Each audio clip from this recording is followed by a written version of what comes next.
Hello student, welcome to Equator Academy Dehradun. और हम जो है इस वीडियो के थ्रू एक टॉपिक लेंगे आपके फिजिकल ज्योग्राफी का। वो है आपकी ओरोग्राफिक रेनफॉल। तो अगर देखा जाए तो ये जो ओरोग्राफिक रेनफॉल का टॉपिक है, फिजिकल ज्योग्राफी के अंदर एक सब टॉपिक होता है आपका क्या, ओशनोग्राफी। ठीक है, तो ओशनोग्राफी के अंदर जो है वो हम लोग किसको पढ़ते हैं, ओरोग्राफिक जो रेनफॉल है उसको पढ़ते हैं। तो जैसे कि डायग्राम से आपको थोड़ा बहुत समझ में आ रहा होगा कि ओरोग्राफिक रेनफॉल किस तरीके की रेनफॉल होती है। अगर मैं लेमन लैंग्वेज की एक लैंग्वेज में आपको समझाने की कोशिश करूं कि आपकी कोई भी नेचुरल हर्डल, खास तौर पे जो आपके माउंटेन्स होते हैं, जब वो क्लाउड्स के फ्लो के बीच में आते हैं तो जिस तरफ आपके ये फ्लो बन रहा है या हर्डल बन रहा है उस तरफ आपकी जो रेनफॉल हो रही है उसे एक तरीके की ओरोग्राफिक रेनफॉल कहा जाता है। उसके बैक साइड में जो है आपकी रेनफॉल बिल्कुल भी नहीं होती है, जैसे कि आप डायग्राम में देख भी सकते हैं।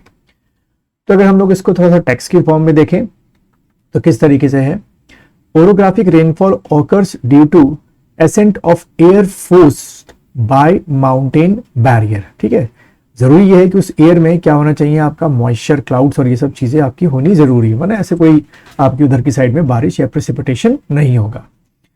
The mountain barrier lying across the direction of airflow force the moisture-laden air to rise along the mountain slope and thus lifted air mass cool according to law कौन सा, dry adiabatic lapse rate, जिसमें कहा जाता है कि जैसे से आप ऊपर जाएंगे टेम्परेचर क्या होता जाएगा, डिक्रीज होता जाएगा।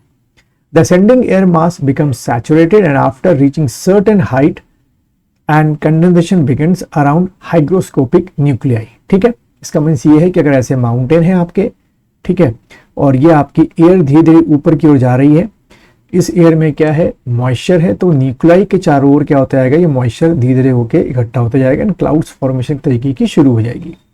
असेंडिंग एयर यानी कि ऊपर बढ़ती हुई continue to yield precipitation with increasing height, ये भी आपको ध्यान रखना है। यानी कि किसी भी माउंटेन्स में जैसे आप ऊपर की ओर जाते आएंगे हाइट में, जो रेनफॉल का एक क्वांटिटी होगी वो भी क्या होती आएगी, आपकी बढ़ती जाएगी। ठीक है, then it is apparent that mountain barriers produce triggered effect for the moist air. ठीक है, मॉइस्चर ध्यान रखना है क्या, जिसमें आपके क्या हो, वाटर, आपके वेपर्स हो, to ascend, cool and become unstable, और जिससे क्या होगा, आपका precipitation शुरू होगा। The slope of mountain facing the wind is called windward slope or onward slope। ठीक है, and it receives maximum precipitation। तो यानी कि अगर हम बात करें windward slope या onward slope की, तो ये जो आपका रीजन है ये है आपका windward slope या onward slope, और इसी में precipitation क्या होती है, इस एरिया में आपकी ज्यादा होती है। While the opposite slope is called leeward slope और rain shadow region। ठीक है, तो कौन सा rain shadow region हो गया, ये वाला आपका जो है rain shadow region आपका हो गया। ठीक है, then most of the world precipitation occur through orographic rainfall, क्योंकि पूरी दुनिया में ही आपको क्या मिलेंगे, आपकी माउंटेन रेंजेस मिलेंगी, पीक्स मिलेंगी, वैलीज मिलेंगी, तो ज्यादातर जगहों पर आपको ओरोग्राफिक रेनफॉल जो है वो देखने को मिलेगी। तो ये जो क्वेश्चन है आपका, ये आपका आपके प्रीलिम्स के एग्जाम में भी आ सकता है और मेंस में भी 50 वर्ड्स में या 100 वर्ड्स में लिखने को आ सकता है।